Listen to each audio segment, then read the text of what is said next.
पहले के समय में लोग अस्पताल में जांच के लिए न जाकर अंधविश्वास और तांत्रिकों पर भरोसा करते थे, जिस कारण बहुतों ने अपनी जान गंवा दी और कुछ लोग गंभीर बीमारियों के शिकार हो गए।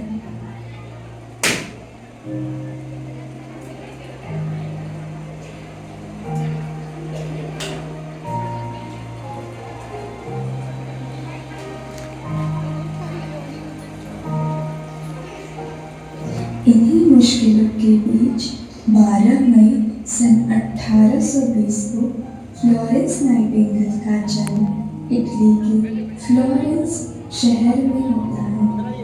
उनका परिवार काफी समृद्ध हुआ करता था और उनके माता पिता की ख्वाहिश थी कि वो एक प्रभावयुक्त महिला बने।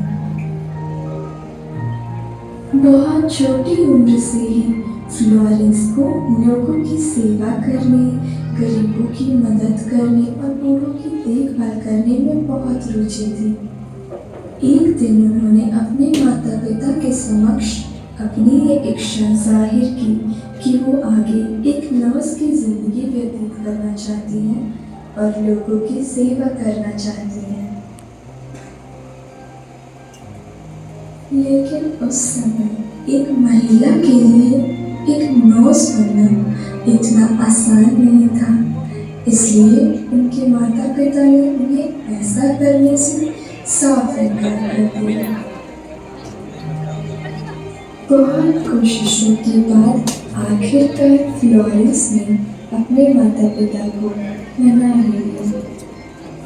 सन 1844 में फ्लोरेंस का दाखिला लूथरन हॉस्पिटल जर्मनी में नर्सिंग छात्रा के रूप में हुआ। अपनी पढ़ाई पूरी करने के बाद फ्लोरेंस लंदन वापस लौट गई और यहीं से उन्होंने मिडिलसेक्स हॉस्पिटल लंदन से नर्सिंग करियर की शुरुआत की।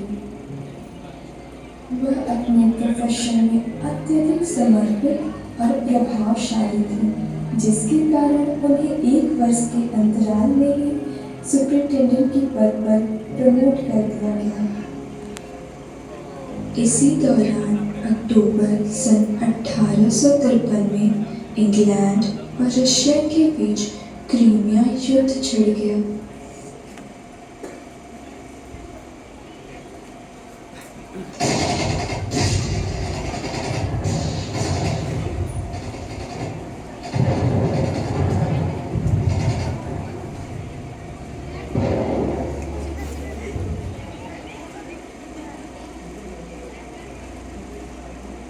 जिससे बड़े पैमाने पर सैनिक हताहत और घायल हो जाते हैं।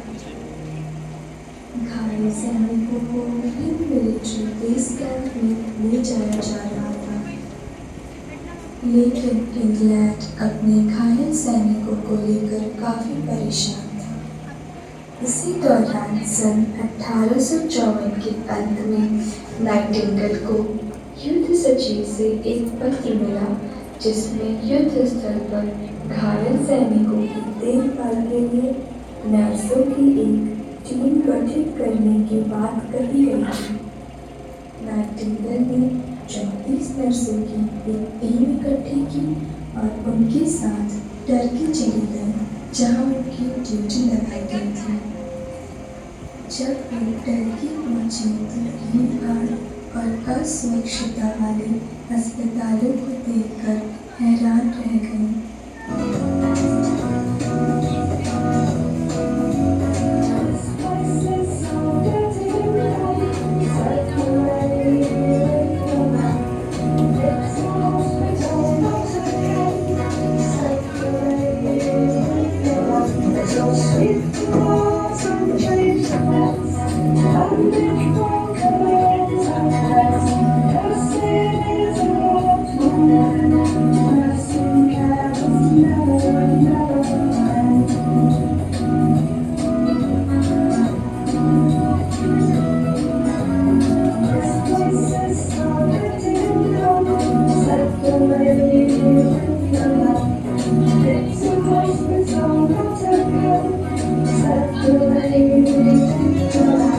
washed away his broken walls. Be there when inflation falls. Nursing is about my neck. Nursing has never, never met. Yes, she was born in certain veil. Oh, was determined not to fail. Nursing is about my neck. Nursing has never, never met. Nursing has never, never met.